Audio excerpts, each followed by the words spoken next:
Alicia May, welcome to Right Fucking Now. Regular edition. regular edition. We just introduced an experiments edition, so keep an eye out for that. It's awesome. It's pretty fun. We're gonna do more too. Be good. Hey, Hey. we're in the same room. Yeah, we are. This is cool. Together again. Here we are. Okay, what are we talking about today? I'm ready to jump off with a story.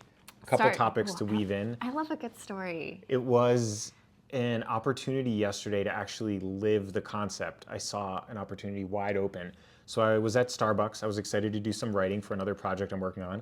I order my coffee. My standard is for any type of iced drinks to get like an iced latte, no ice. Okay. I know it sounds a little weird, but in Starbucks lingo, it makes sense, right? They just put the cold milk with the hot shot and together it kind of is room temperature. It's delightful and easy to drink. Anywho, the little label they print out says iced coffee, and then in the follow-up things it says like no ice, extra half and half, all these things that I like. Anywho, they call my order, they call my name, I go pick it up, I see the cup, there's ice in it. And that's the moment where I'm like, ooh, I got an opportunity right here, right? My reality is not conforming to the order I placed. What am I gonna do about it? And the answer was very obvious. I'm gonna do absolutely nothing. It's a beautiful fucking day. I'm in a perfect climate-controlled Starbucks, about to drink a delicious coffee, sit down on a soft seat. Everything is awesome. I can just completely roll with it.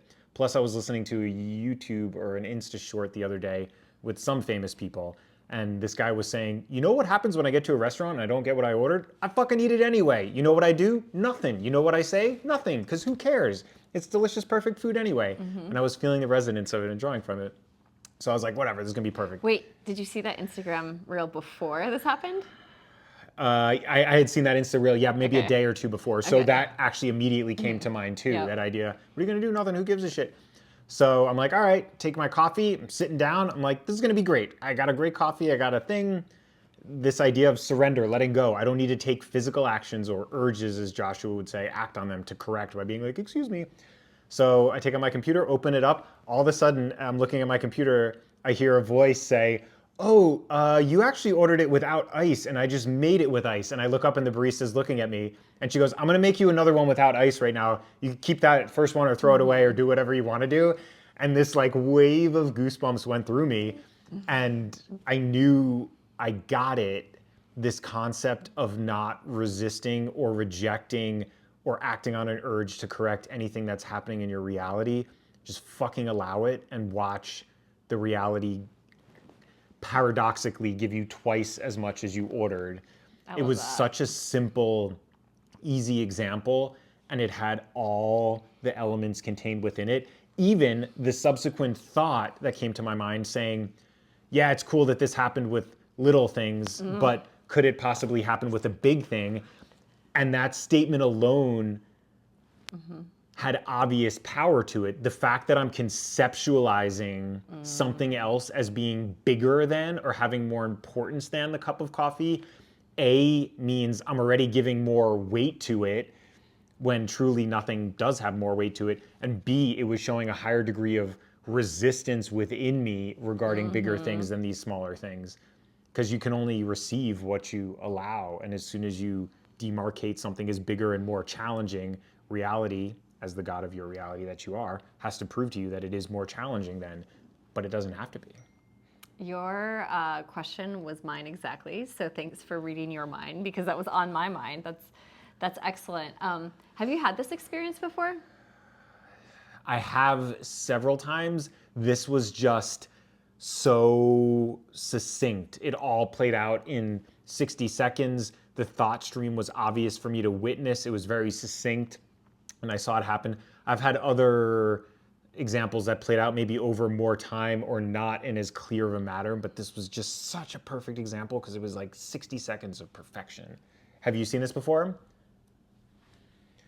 What? Any example like that? I was just seen this adjusting before. the I was volume. like, see what? Oh yeah, absolutely. I was just kind of thinking about some different fun things that have occurred as a result of not having the original expectation. In fact, yesterday I was getting on a flight and my seat was in a place I was not expecting.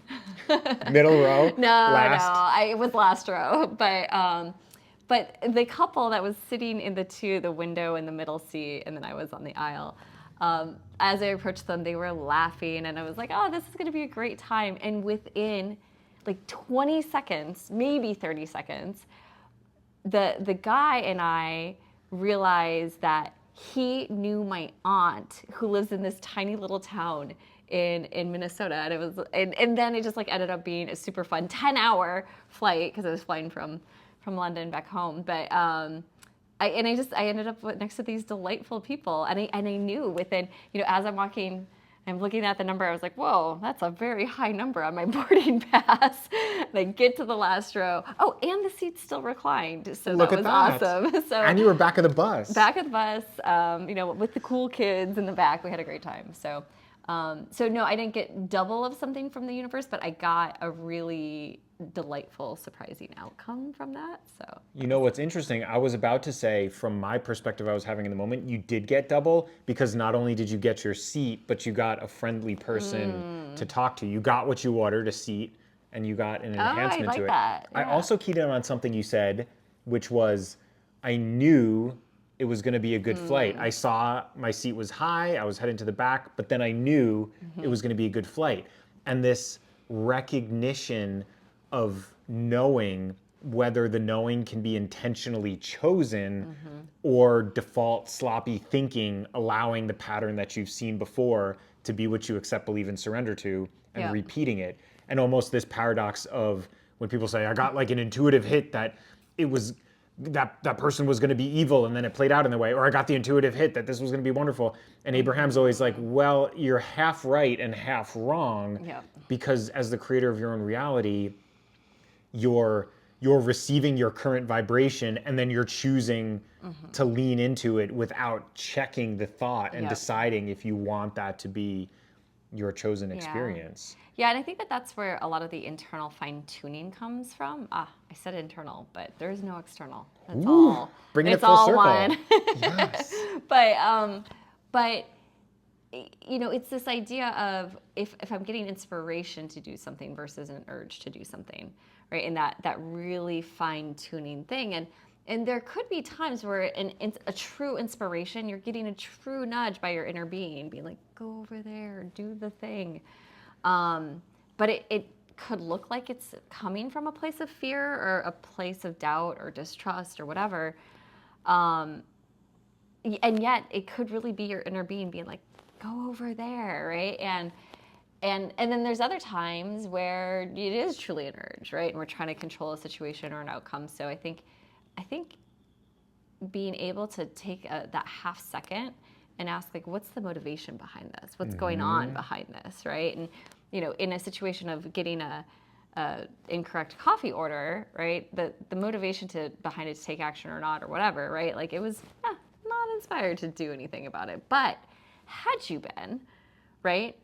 Maybe something fun would have come from that, forced interaction on your part if you had been inspired to be like, oh, hey, some surprise ice in here, right? I don't know, maybe you would have had a lovely conversation with a barista and ended up with a new best friend or something. I don't know. This show could be relisted, everything is benefiting you. True. It's a beautiful perspective, and ultimately that's the highest perspective, that it doesn't really matter what I do, what I don't do, what I perceive as inspiration, what I don't. It's all going to play out perfect and well. And that's a Yeah. beautiful reflection of that.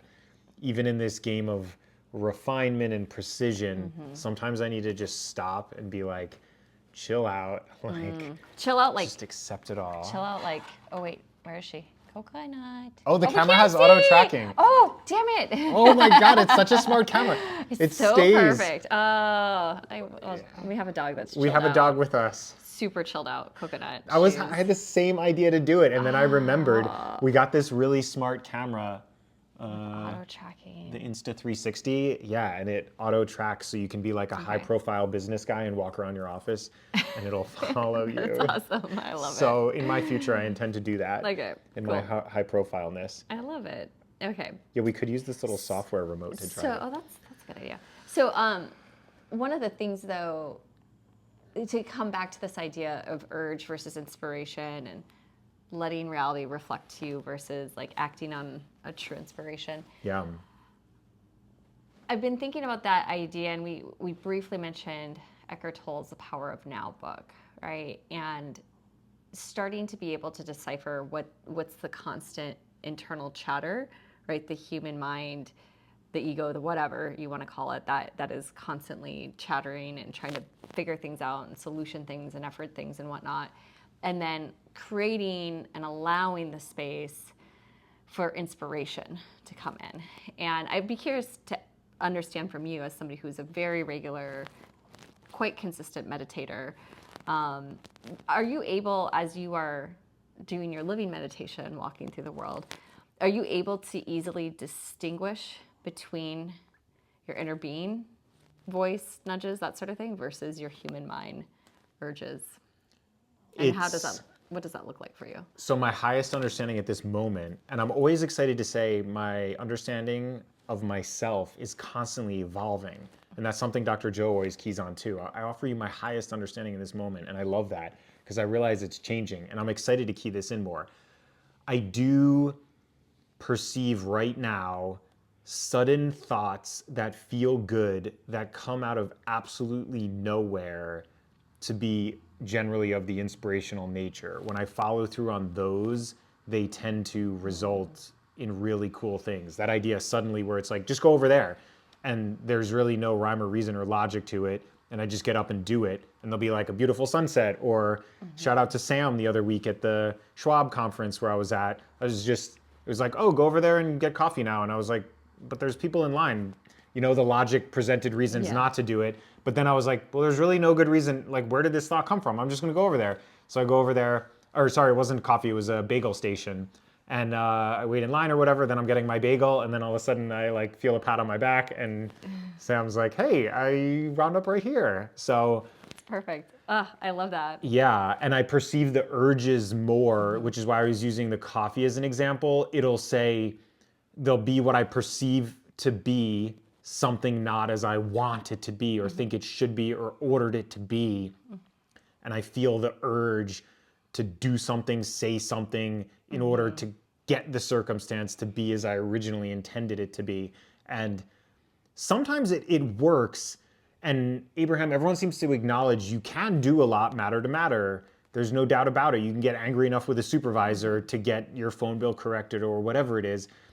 I'm just so fascinated. Instead of demanding a supervisor and screaming because I can get it fixed that way, what if I just let go and see what happens? And the coffee was just a magical example of it unfolding. Because actually, this did play out while I was on the road a couple weeks ago with an iced coffee. And I said, you put ice in this thing. And the lady's like, oh, no problem. I can remake it here. And she took my iced coffee back and dumped it down the drain. And I was like, maybe I would have drunk that too. We didn't have to pour it down the drain. Like, it was almost like, it wasn't good or bad, but it just continued to like go in that direction where I was like, oh yeah, I got what I wanted. But like the magic of the barista self-recognizing this time out of the blue, wait, I just made that guy's coffee and somehow I saw the label and didn't realize it and he's already over there, so he's gonna keep his coffee.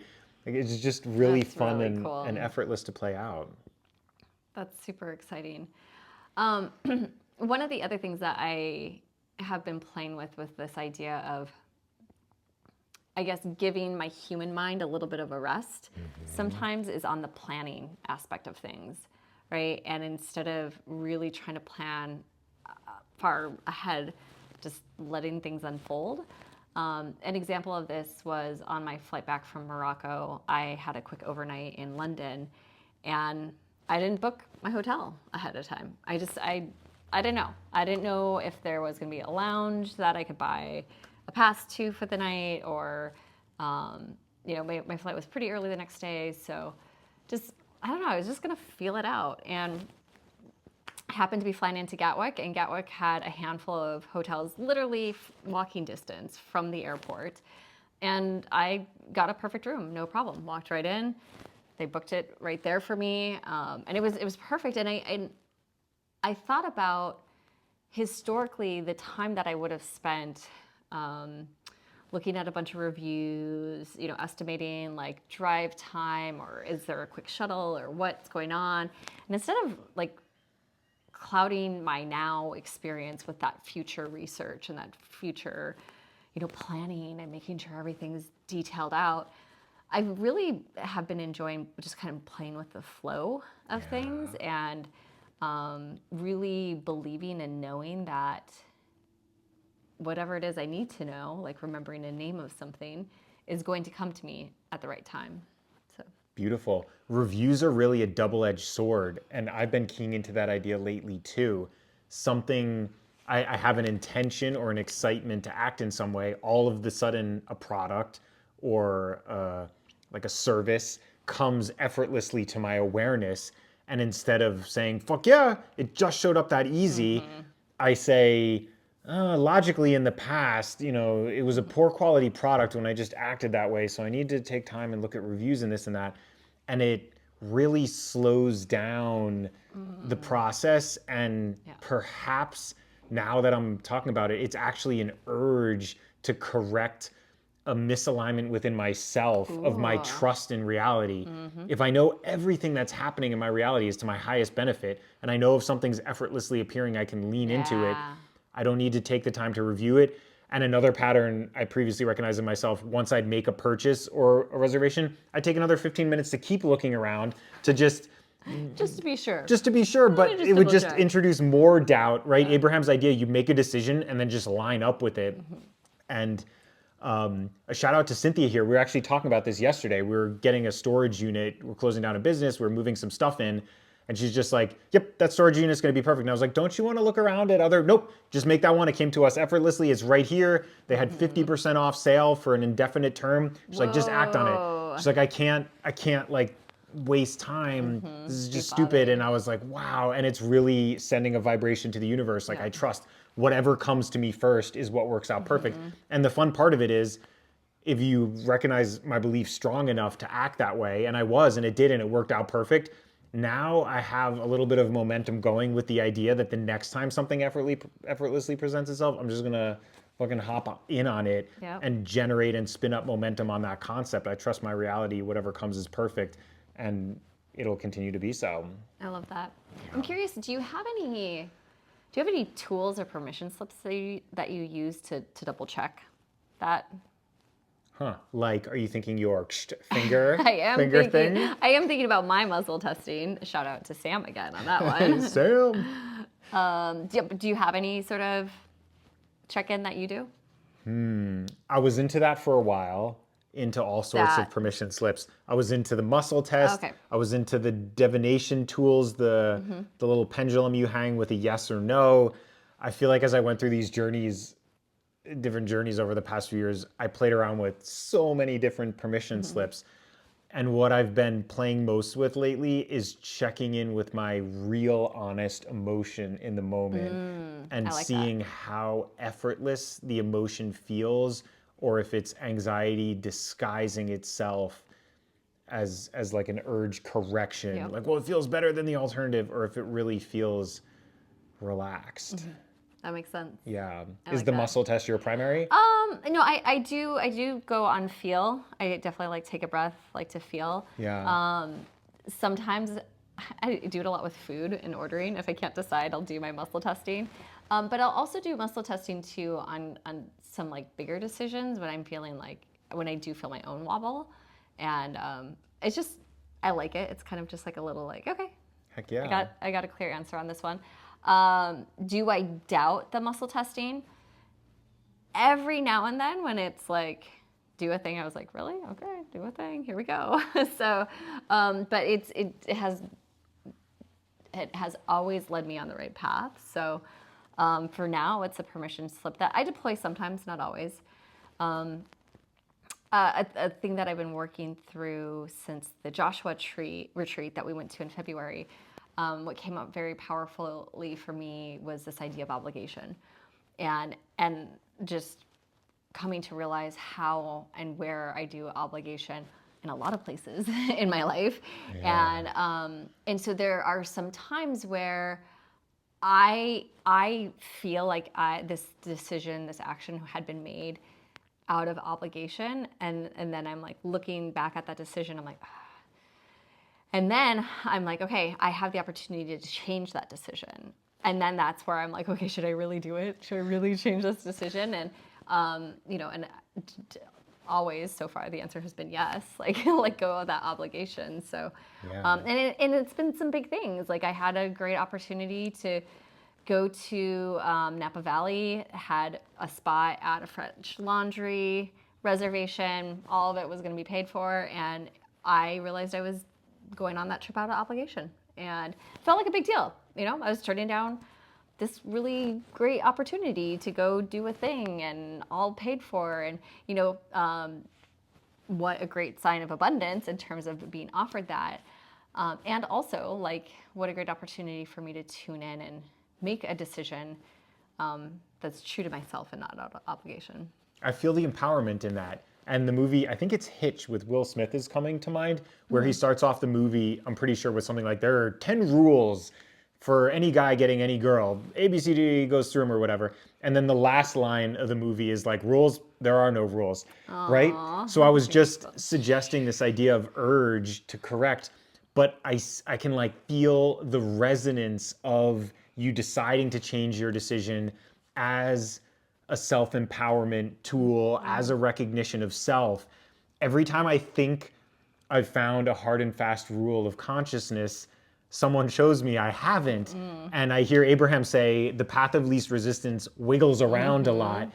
And realizing that's probably where these proverbs like life is a dance, like ride the wave comes from. Because not only are you riding the external wave and dancing with it, but very much so internally and with different tools and processes and techniques and permission slips you have. And that's a really cool example of it. Thank you. Yeah. Thanks.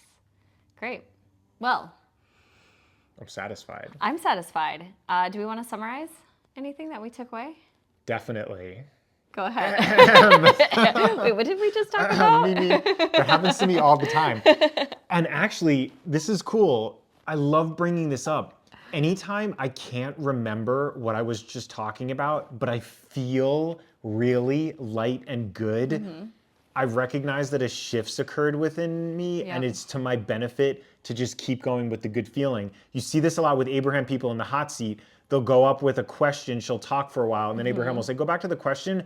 And you'll see a lot of times people are like, I can't remember it. Or they'll be like, I got to dig back. And it's that recognition, the vibration shifted, and the fun was the journey of getting where we are right here. So to summarize, fucking keep shining. Moving forward. Keep moving forward. Keep shining. Oh, wait. Oh, we gotta have Can we do it? Sorry, Coconut. We're waking Coconut up. She's like, just chill, guys. She's gonna get a fan base pretty soon. Yeah. Here she is. Coconut cameo. Okay. Coconut bar. Woo. Avocado. Oh wait, we might have another cameo. Avocado. No, here, buddy. I don't know if he's gonna make it. Next We've got episode. next episode. The elusive Affogato. Okay. Bye. Bye.